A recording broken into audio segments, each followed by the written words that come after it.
and welcome to the Confusion to Clarity podcast. This podcast is for anybody who needs that reminder that they really are capable of achieving amazing things. Each week, we will be diving deep into all things mindset, manifestation, and spirituality. Hosted by me, Natalie, a clinical hypnotherapist, psychotherapist, coach, mum, and lover of all things mindset and manifestation. When listening, I want to give you a break from reality. I'm going to share with you the tools and techniques that you need to make your goals reality so you can stop playing small. Hello and welcome back. I hope you're all well and have had a great week. If you listened to last week's episode, you know that I got an air fryer like 3 years too late, but I'm still living my best air fryer life. I think at the moment that's probably kind of peak excitement in my life, if I'm honest. But I was thinking the other day how fast this year is going, and again, that's probably something I say every episode, but I was planning my mid-month session for my Mindset Mastery group, so if you want to find out more about what that is, all the details are below. But I hold a mid-month check-in, which is there to keep my members accountable, to help them stay on target to reach their goals they have set themselves for the month. So whilst working on my notes for this, it really got me thinking about how sometimes we lose focus as the month progresses. It can be really easy to get distracted, to lose our power, and to succumb to things like procrastination, paying too much attention to the fears, the projections of those around us. If you lose sight of your goals, your targets, and your aspirations, it can be really tricky to pull it back. So this is where regaining your power is crucial. But what does regaining your power or taking back your power actually mean? So taking back your power refers to reclaiming control, autonomy, and agency of your own life, your decisions and your circumstances. It involves breaking free from external influences, the expectations of society, and personal limitations that may have been holding you back and undermining your sense of self-worth. Taking back your power is all about asserting yourself. It's about setting boundaries and actively pursuing your goals and desires with all the self-confidence and conviction that you know deep down you really do have. It involves recognizing and believing your inherent value, embracing your strengths, and refusing to be defined or limited by others, be that their opinions or expectations. So ultimately, taking back your power is empowering you to live your life your way, not anybody else's way. It's about making choices that are aligned with your values and creating a life of fulfillment, purpose, self-determination, and ultimately happiness, all whilst remembering how amazing and capable you really are. By embracing your power in life, in your relationships, and in your work, you have the ability to create positive change within yourself and the world around you. Remember, though, empowerment is an ongoing journey and it requires commitment. In today's fast-paced and demanding world, it is crucial for you to reclaim your power, to foster that sense of confidence in your relationships and in your work. Confidence really is the foundation for personal growth, for self-worth, and also the ability to navigate challenges with resilience, but to also ultimately learn from them. So what are the first steps? Well, the first step really is to acknowledge your inherent value. To take back your power, it is essential to acknowledge your worth, to embrace your unique qualities, your capabilities. I always say this, but it is so important that we are our own biggest cheerleaders. You have to understand and believe that you deserve respect, you deserve love and appreciation in every aspect of your life. And I really stress every aspect. We aren't designed to live a mediocre life. You need to recognize that your voice matters, that your contributions hold such significance. By valuing yourself, you set the stage for healthy relationships with your friends, your partner, and also within your work. So I talk a lot on the podcast and in my working day about mindset routines, but they really do play such an important part of this. So I was having a conversation last week with one of my closest friends, and we were both saying how we were feeling a bit flat, overwhelmed. Now we both work for ourselves. We also work predominantly alone from home. Now I don't know about anybody else and whether you can relate to this, that whilst working from home has lots of benefits, it can be lonely at times, and it can be really easy if you're feeling tired, etc., to struggle to keep that motivation flowing and stopping the procrastination kicking in and the biscuits. Or maybe that's just me. I always say you have to listen to your body and the phase of the month that you're in. Women work on a 28-day cycle, unlike men who typically work on a 24-hour one. So when we look at it like this, we can begin to see, why everyone doesn't thrive on a Monday to Friday 9 to 5 routine. That said though, routine and structure play a crucial part in regaining your power. Even by carrying out 1 to 2 tasks in the morning or of an evening that support your mindset really can make the biggest differences. Consistency is key though, which is why I always stress to clients, keep your routines simple. If they are simple, you will stick to them, and that's when you see the results. So my friend and I last week said, right, we're going to hold ourselves accountable each day. So every morning we sent each other a voice note when we'd done a meditation, when we'd done some journaling, some gratitude practice. And we also said what our key points, our key goals were for that day. One of mine was to use social media less. I can be terrible for unconsciously clicking onto, say, TikTok and scrolling. But we both said at the end of the week that we felt we had been so much more productive, and we also felt better within ourselves.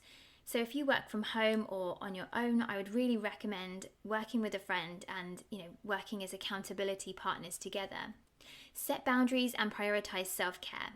Establishing clear boundaries is vital in both relationships and the workplace. We have to learn to say no when necessary.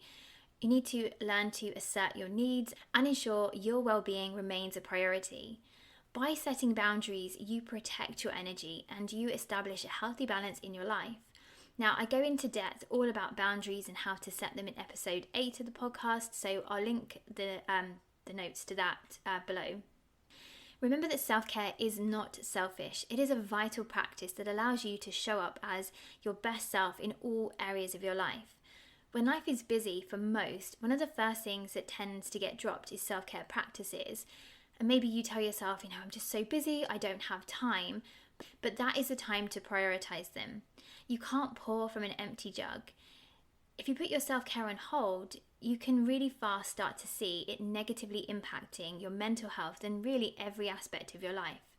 So this goes back to my point about keeping your mindset routines simple, because if you're busy, then finding time is going to be much easier, and really setting that mindset routine as part of a non-negotiable element of your day. The next point is effective communication.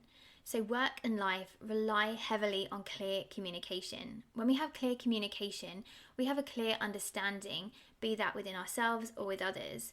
By working on your assertiveness skills, it will enable you to express your thoughts, feelings, your boundaries clearly and respectfully. You might have been led to believe that assertiveness means aggression, but if you are coming from a place of certainty, then that isn't the case at all. Active listening is also crucial in regaining back your power. When you listen actively to those around you, it shows respect for others' perspectives, but it also creates genuine connections and understanding. When you cultivate effective communication, it builds trust, it resolves conflicts, and it supports healthy and meaningful relationships. We also need to embrace vulnerability. So true strength lies in embracing vulnerability, be that in relationships where it allows you to be, vulnerable, to establish those deeper connections and that authentic intimacy.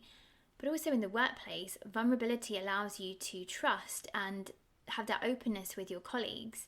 It's okay to not know everything. It's okay to ask for help, and it's okay to admit if you are struggling and finding things hard. When you embrace vulnerability, it does require courage, but in doing so, it paves the way for personal growth and also professional growth as well, in addition to supporting deeper connections. Also, being vulnerable sets a positive example to others. So by being vulnerable, you're showing them that it's okay to open up. It's okay to be honest. Embrace failures and learn from setbacks. Now, confidence is not built solely on success. It comes from the ability to learn and grow from your mistakes and your setbacks. Embrace mistakes and setbacks as learning opportunities and view them as temporary hurdles rather than permanent roadblocks. Or you could always see it as guidance to something even better. And that's what I always try to see it as. How many times has something not worked out how you had envisaged? And at the time, it probably felt like a massive pain in the ass or even the end of the world. However, as time passed and then you reflected back, you actually saw that it was a blessing in disguise and totally meant to be. It's divine guidance. By reframing your perspective, you can also bounce back stronger. You become wiser, you build that resilience and confidence along the way. When you reframe your negative thoughts, you can manage those curveballs that come your way so much more easily and effectively.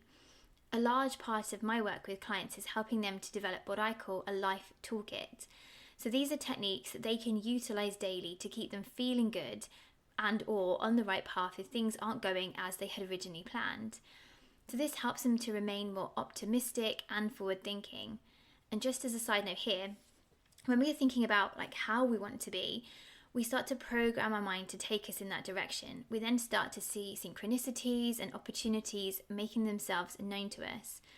Now, you might not think that this works for you, but I challenge you to ask yourself this. Have you ever thought of somebody, a specific person maybe that you've not seen in ages, and you start to think about them, perhaps a specific memory invoking a feeling, and then within a short space of time, randomly, you receive a message from that person or you're out and about and you bump into them out of the blue? When we are thinking positively about how we want to be and feel, even when things seem a little off course, we actually produce our feel-good hormones, even if we are just thinking about things. When we are producing our feel-good hormones in that constant flow, we honestly have the power to do anything. Continuous learning and growth is also key in regaining our power. To maintain confidence in relationships and work, it is vital to commit to a journey of continuous learning and personal growth. We need to seek out opportunities to expand knowledge and acquire new skills and challenge ourselves. Therapy is one of the most powerful things you can invest in because it's not only going to help you become the very best version of yourself, but you will notice how it transforms every aspect of your life. By investing in your growth, you position yourself as that confident, capable individual, your true, authentic self. Reclaiming your power and cultivating confidence in relationships and work is a transformative journey. By recognizing your worth, by setting boundaries and embracing vulnerability, you create an environment conducive to personal and professional growth. Remember that confidence is not a destination, but it is an ongoing process. You need to celebrate your achievements, learn from setbacks, and continue to embrace new challenges. By doing so, you empower yourself to lead a fulfilling and confident life. So this week, I challenge you to embrace your power and confidently create the life and the career that you know you deserve. So thank you for listening to this episode. I hope you enjoyed it. If you did, please can I ask you to share it with anybody else who you feel may enjoy it too. If you haven't, please could I ask you to download it and leave a review because it really does help me get the podcast out to even more people. And finally, just to finish, remember you are powerful, capable and deserving of all the success and happiness that comes your way. Have a great week.